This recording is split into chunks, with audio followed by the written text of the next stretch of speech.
M Kumar mathematics classes.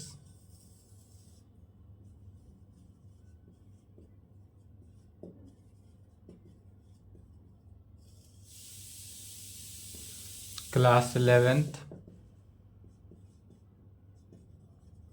Lecture 4।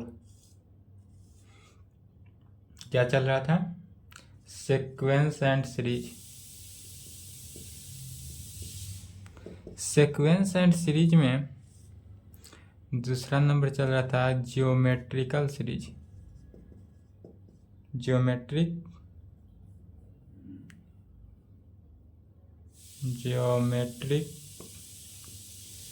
Progression. Geometric progression जिसको short form में GP बोलते हैं, गुणोत्तर श्रेणी। इसका डिफिनीशन दे चुके थे गुणोत्तर श्रेणी का। तो गुणोत्तर श्रेणी किसे कहते हैं? तो गुणोत्तर श्रेणी की एग्जांपल में जैसे कि बताए थे, गुणोत्तर श्रेणी का डिफिनीशन हो गया था जैसे कि यदि A1 A2 A3 dot dot dot R in GP में हो, यदि यह जीपी में हो तब क्या होगा? यह एपी में भी हो सकता है।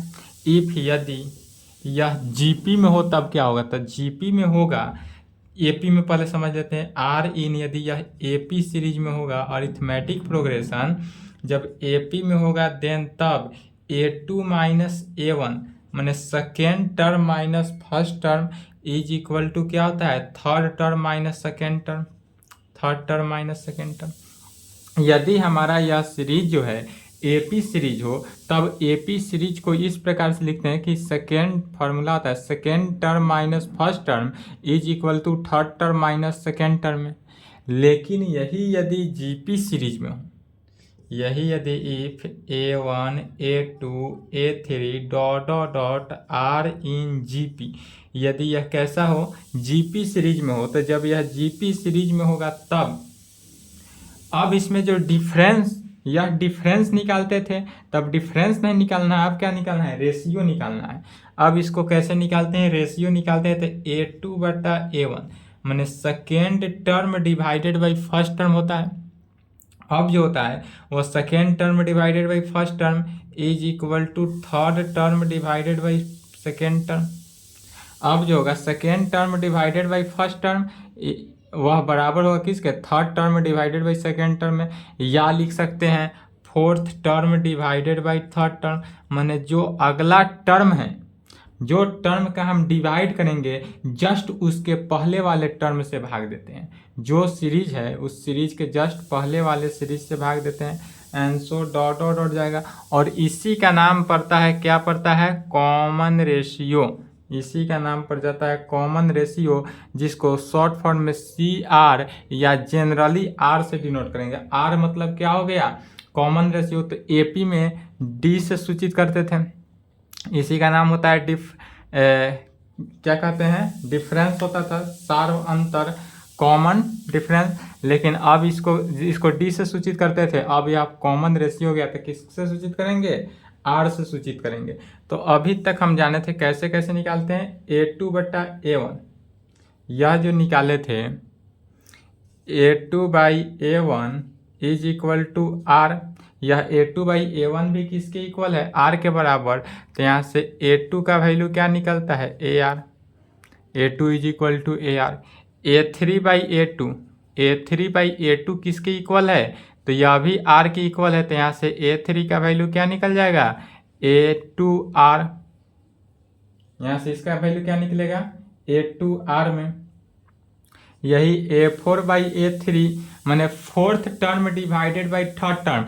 जिस टर्म का रेशियो निकालेंगे जस्ट उसके पहले वाले टर्म से क्या करते हैं? भाग देते हैं। जिस टर्म का रेशियो निकालेंगे जस्ट उसके पिछले वाले टर्म से भाग दे देते हैं। तो A4 by A3 is equal to R है, अर्थात A4 इज इक्वल टू क्या हो जाएगा?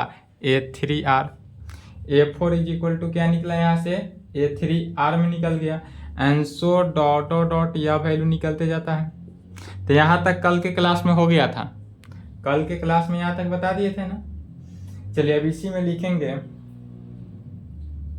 अब यदि इस सीरीज में हमारा A1 A2 A3 इस सीरीज जो है अगर लिखना चाहे तो लिख ले, लेकिन यह सब कल की क्लास में लिखा दिए थे, लिखने की आवश्यकता नहीं। ठीक है।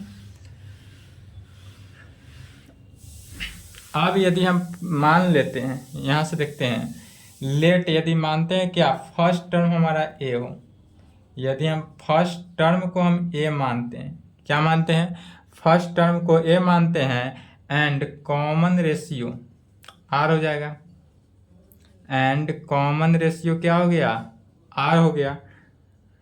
तब चूंकि फर्स्ट टर्म ए1 था तो ए1 किसके इक्वल हो गया, ए के बराबर। फर्स्ट टर्म ए1 था तो ए1 किसके बराबर हो गया, ए के बराबर। ए2 क्या हो जाएगा, ए आर। यह जो ए2 है, ए2 क्या हो गया, A R. A two is equal to A R. A one आ रहा है यहाँ पर, A two is equal to A one आ रहे थे, ए1 के बदले ए रखेंगे तो क्या हो गया, ए2 आर। फिर ए3 निकालेंगे तो ए3 इज इक्वल टू कितना आया है, ए3 is equal to A two R. ए3 is equal to A two R निकला है, यहाँ समझेंगे ए2 आर। अब फिर इसमें ए टू का वैल्यू फिर कितना निकला, ए आर। तो A are into A R क्या हो गया, ए आर स्क्वायर। तो ए3 इज इक्वल टू क्या हो गया, ए आर स्क्वायर। यह ए आर स्क्वायर कैसे हुआ समझ गए। ए4 इज इक्वल टू क्या हो जाएगा, ए आर क्यू। कैसे हुआ, तो ए4 इज इक्वल टू यहाँ पर क्या निकला है, ए3 आर निकला। अब ए3 का वैल्यू इससे ए आर स्क्वायर, तो A R square into R is equal to A R cube में। तो ए4 is equal to A R cube and so dot dot dot निकलते जाएगा। इसलिए जब इस प्रकार से निकलते जाएगा किसी भी फंक्शन का, तब हमको फार्मूला ए एन निकालने का क्या हो गया, A N is equal to A R का power N minus 1।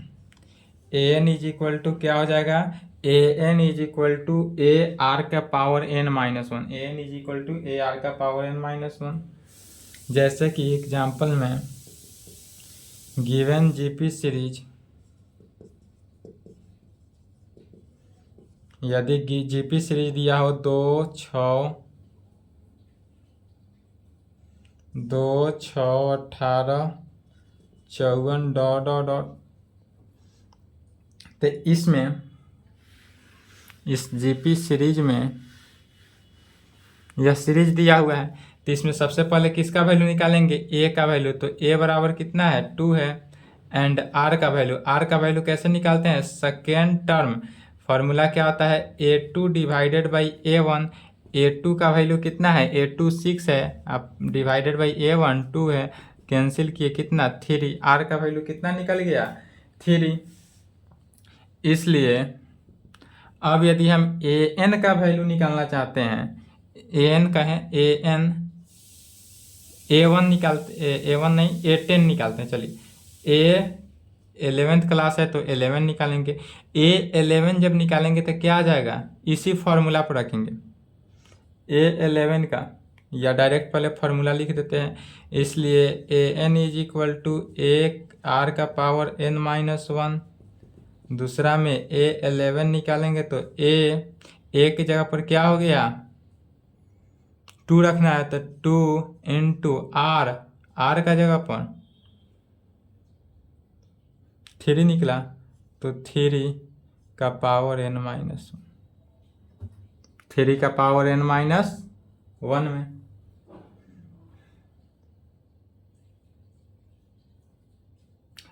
Sorry, N का वैल्यू तो यहाँ पता है ना,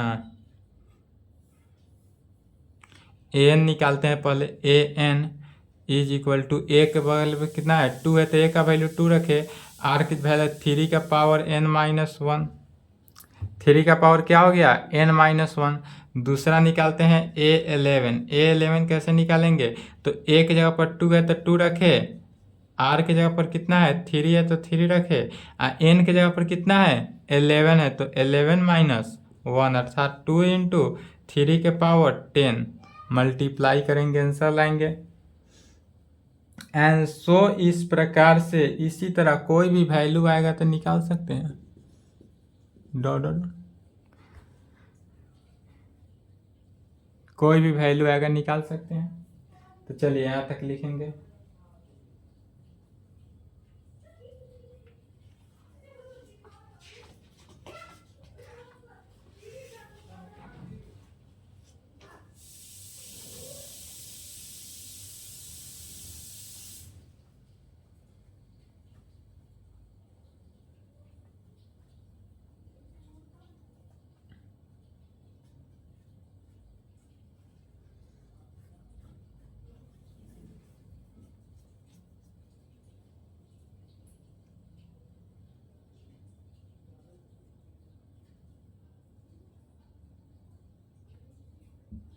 चलिए लिख लिए। आप टॉपिक डालेंगे sum to N terms. Sum to N terms Hindi में कहेंगे एन पदों का योग।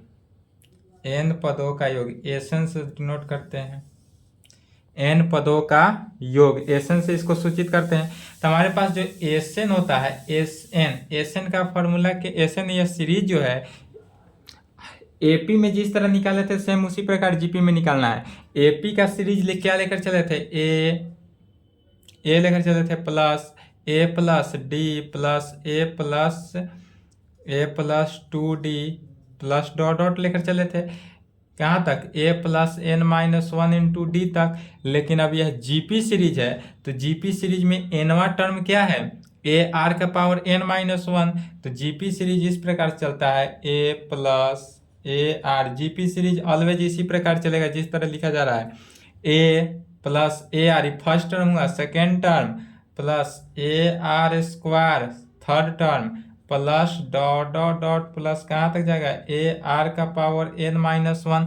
जो एनवा टर्म रहे उस एनवा टर्म से क्या करना है एक अंक कम लेकर चलेंगे। इसी में हम आर से जब मल्टीप्लाई कर देंगे, इसी में क्या करते हैं मल्टीप्लाइंग बाई आर, तो आर एस एन। आर से जब मल्टीप्लाई किए तो क्या निकलेगा आर एस एन। आर से मल्टीप्लाई किए क्या बचा A R plus A R square plus A are cube plus dot dot dot plus. जब आर से मल्टीप्लाई करेंगे तो यहाँ पर समझेंगे ए आर का पावर एन माइनस 1 है, इसमें आर से मल्टीप्लाई किए तो क्या हो गया ए आर का पावर एन माइनस 1 प्लस 1 हो जाएगा।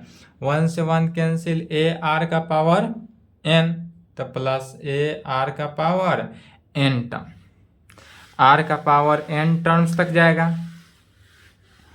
अब जब यह आर का पावर एन टर्म्स तक गया, अब इसी को क्या करना है सब्सट्रैक्ट कर देना है। इसको क्या करेंगे सब्सट्रैक्ट करेंगे माने घटाएंगे। तो जब घटाएंगे तो लेफ्ट में क्या बचा S N minus R S N. Left side क्या बच रहा है तो लेफ्ट साइड बचेगा हमारा S N minus R S N में। राइट साइड देखेंगे तो क्या बच रहा है सो समझेंगे ए आर से ए आर कैंसिल हो रहा है, इसमें ए आर स्क्वायर से ए आर स्क्वायर कैंसिल होगा। फिर इसके अगला ए आर स्क्वायर के बाद क्या होगा ए आर क्यू होगा, तो ए आर क्यू से ए आर क्यू भी कैंसिल आउट हो जाएगा। यहाँ पर है ए आर का पावर एन माइनस 1, तो ए आर के पावर एन माइनस 1 से जस्ट एक अंक पहले क्या होगा ए आर का पावर एन माइनस 1 होगा, तो उससे यह कैंसिल हो जाएगा। तो बचता है क्या राइट में ए माइनस ए आर का पावर एन। राइट साइड में क्या बचा ए माइनस ए आर का पावर एन। अब देखेंगे इसी में, इसमें से कॉमन क्या रहा है एस एन, तो एस एन कॉमन ले लेंगे। एस एन कॉमन लिए तो क्या बचा 1 minus R is equal to right में ए कॉमन ले लिए तो 1 माइनस आर का पावर एन, इसलिए S N is equal to A into 1 minus R का power N divided by 1 minus R में। तो एस एन निकालने का फॉर्मूला बनता है। एस एन निकालने का क्या फॉर्मूला हुआ तो S N is equal to A into 1 minus R का power N divided by 1 minus R. यह जो है सम एन पदों का सम हो गया। जब एन पदों का सम एपी में क्या जानते थे N by 2 into 2 A plus N minus 1 into D पर निकालेंगे। लेकिन जब जीपी सीरीज का है तो जीपी सीरीज में S N is equal to क्या रखेंगे S N is equal to A into 1 minus R के power N divided by 1 minus R में। यह जो हो गया सम ऑफ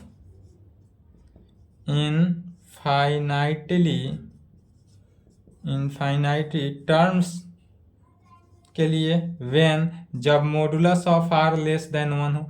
अब यह आर के कंडीशन में जब modulus of R 1 less than 1 हो, यदि 1 से कम हो मॉडुलस ऑफ आर का वैल्यू, तब यह क्या हो गया सम ऑफ इनफाइनाइटली टर्म्स के लिए।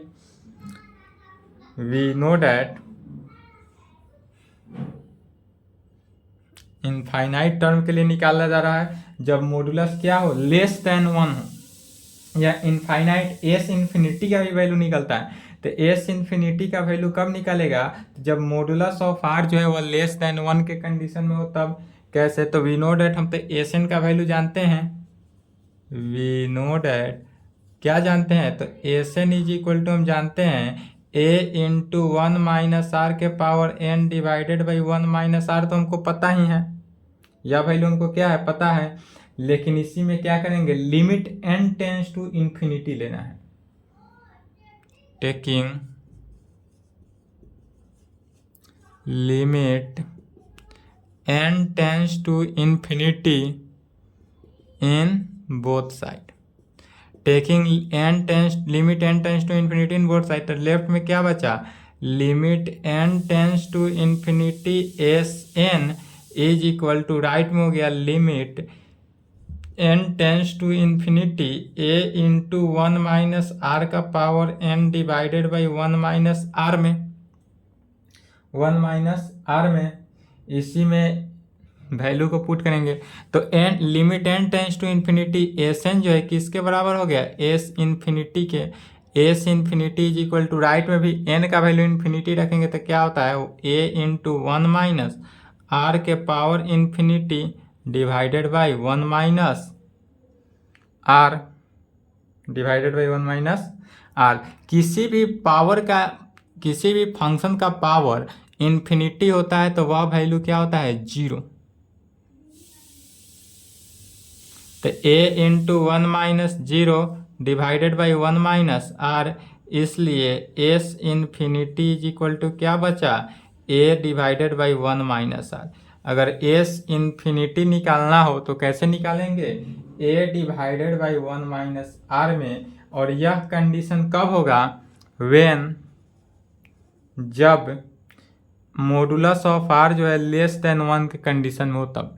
यह कंडीशन ऑलवेज उस टाइम सेटिस्फाई होगा जब मॉडुलस ऑफ n क्या हो, लेस देन 1 के कंडीशन में हो तब। अगर यह modulus of n less than condition 1 नहीं हो तब यह वैल्यू नहीं होगा।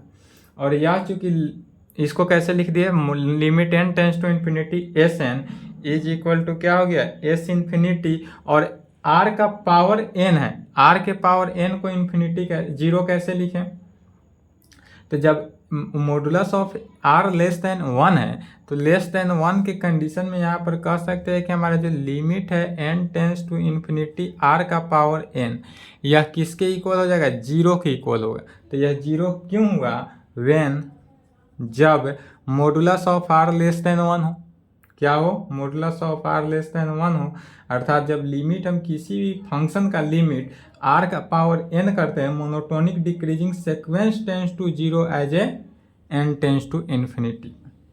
कब कहते हैं, तो कह सकते हैं monotonic decreasing sequence tends to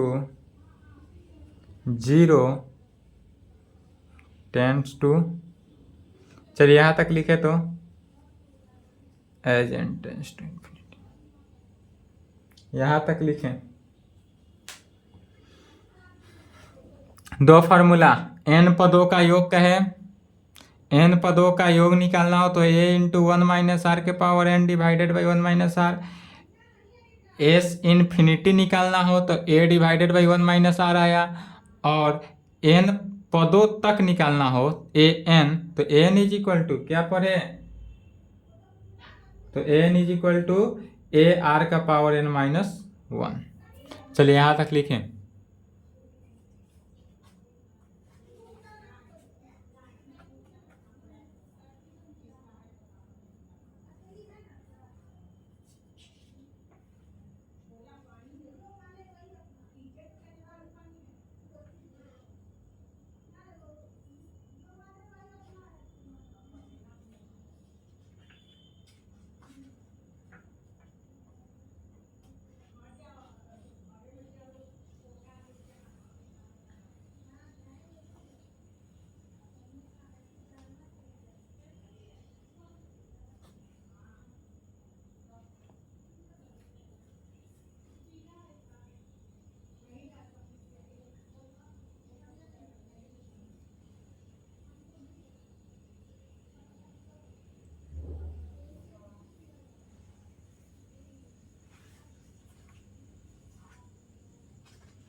चलिए लिख लिए।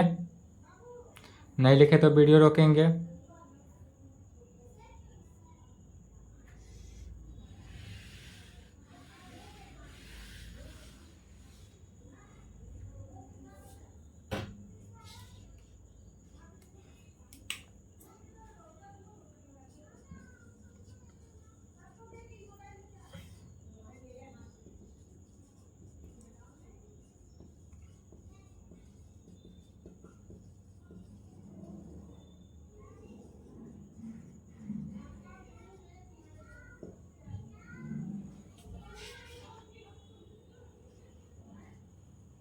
चलिए थ्योरम समझेंगे। Find the geometric mean of A and M.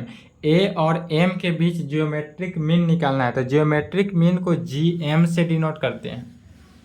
Geometric mean को किस चीज़ से सूचित करेंगे, तो जी एम से डिनोट करेंगे। तो कहेंगे सबसे पहले मानेंगे आंसर में let G be the let G be the geometric mean। G M से डिनोट करेंगे, शॉर्ट फॉर्म में क्या कहेंगे, G M of A and B में। ए और बी के बीच लेट क्या कहे, तो माना कि, इसको हिंदी में लिखना चाहे तो लिख सकते हैं, माना कि गुणोत्तर मीन ए और बी के बीच है, देन तब इस प्रकार से मानेंगे, तब A G B are in G P. Then तब क्या होगा, ए जी बी जो है आर इन जी पी, यह ए जी बी जो है वह जी पी के सीरीज है। दिस इम्प्लाइड कह सकते हैं। तब क्या जानते हैं फॉर्मूला से, तो बाय कॉमन सीरीज के by definition of GP series, GP series में जानते हैं कि second term divided by first term, second term का रेशियो फर्स्ट टर्म के साथ इक्वल टू होता है थर्ड टर्म का रेशियो सेकेंड टर्म के साथ। तो यहाँ पर क्या हो जाएगा, G divided by A second term divided by first term is equal to क्या होगा, second term third term divided by second term के। यह किसके अकॉर्डिंग, तो जीपी सीरीज के, by definition of GP series. GP series में कहता है कि second term divided by first term a2 divided by a1 is equal to a3 divided by a2 से। तो corresponding G square is equal to A B, इसलिए g बराबर क्या हो गया, root under A B. G is equal to root under A B. तो यह हो गया। एपी में क्या निकला था, तो एपी का मीन वैल्यू निकला था A plus B by two, लेकिन जीपी में क्या निकला, root under A B. AP में निकला था एपी में क्या निकला था, A plus B by two, और जीपी में क्या निकला, मीन वैल्यू थी, मीन वैल्यू, तो mean value root under A B. यदि मीन वैल्यू निकालना हो तो डायरेक्ट लिखेंगे G is equal to root under A B, और ए और बी को मल्टीप्लाई करके रूट स्क्वायर रूट कर देना है, आंसर। चलिए यहां तक लिखे तो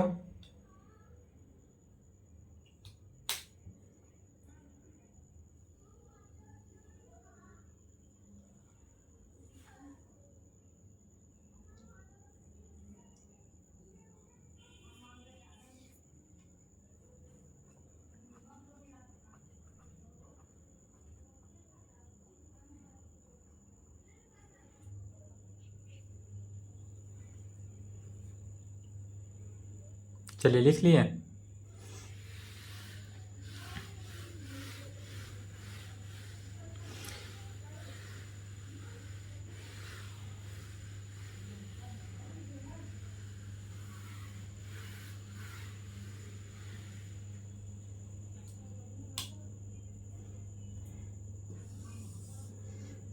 इतना ही से कुछ रिजल्ट्स निकलता है।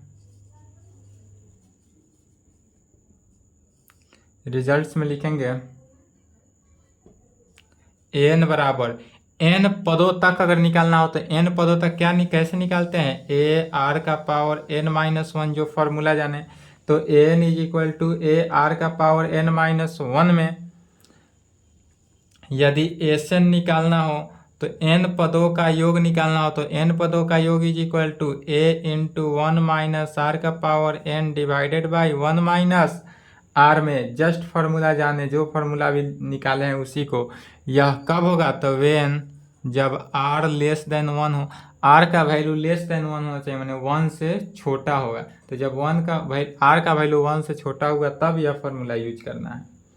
ठीक है, S infinity sum of N पदों का इन्फिनिटी पदों का सम, तो इन्फिनिटी पदों का सम निकालने के लिए क्या फार्मूला जाने हैं, A divided by 1 minus R. S infinity is equal to A divided by 1 minus R होगा। कब होगा तो वेन जब मॉडुलस ऑफ आर जो है लेस देन 1 के कंडीशन हो, modulus of R less than 1।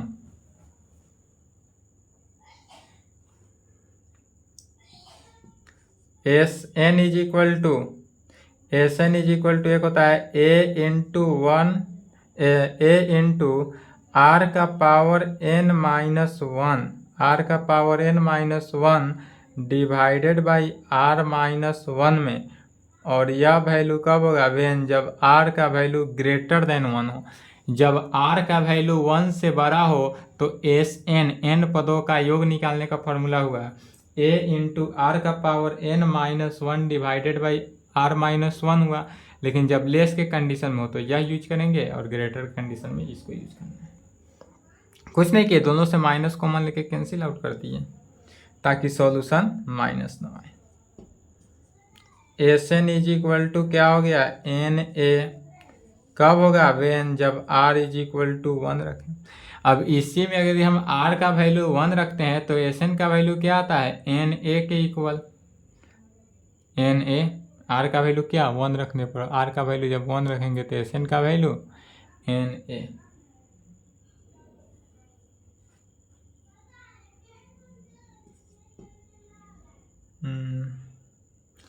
S N is equal to L R minus A divided by R minus 1। कब, वेन जब r इज इक्वल टू, यहाँ पर r क्या है, लिस्ट टर्म। यहाँ पर जो r का वैल्यू है वह लिस्ट टर्म है।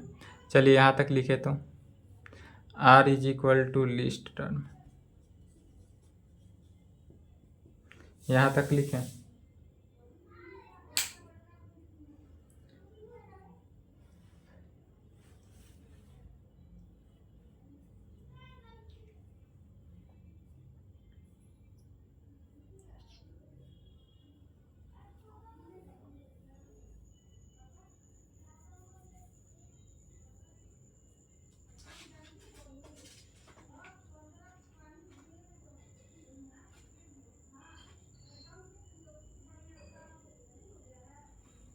चलिए लिख लिए, वीडियो रोक ले, नहीं लिखे तो।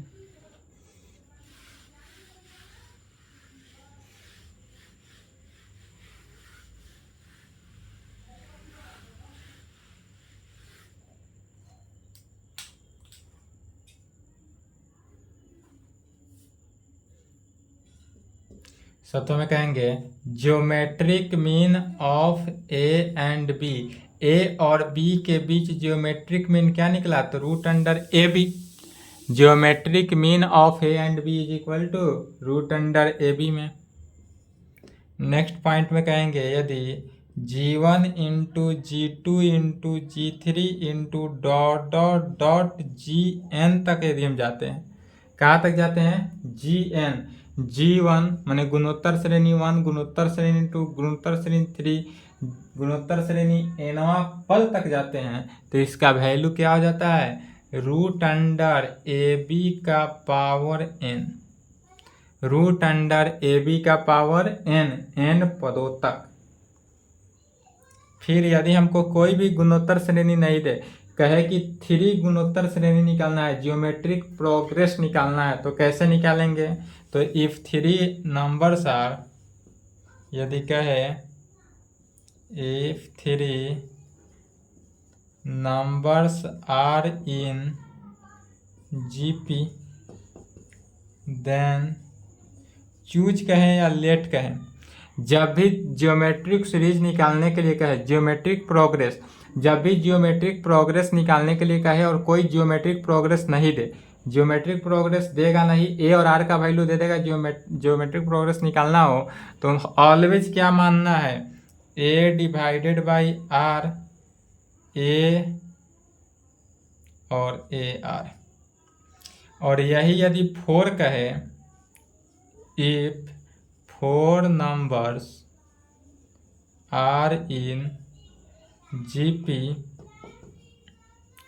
then choose, तब क्या चूज करेंगे, A divided by R Q, A divided by R Q, A by R, A R, A R Q.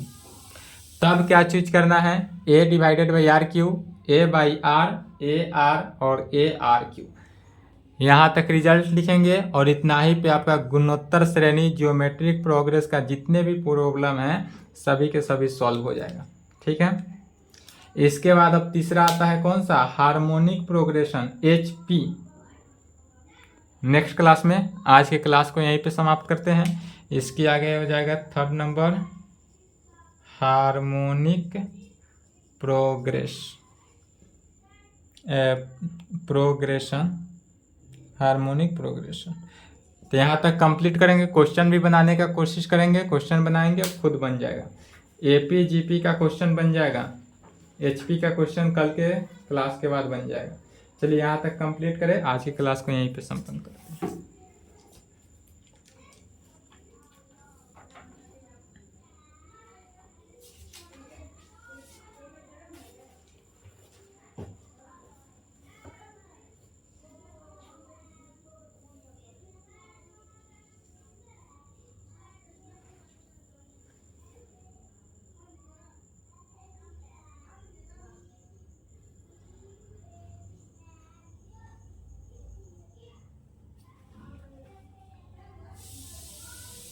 चलिए लिख लिए, वीडियो रोक कर लिख लेंगे।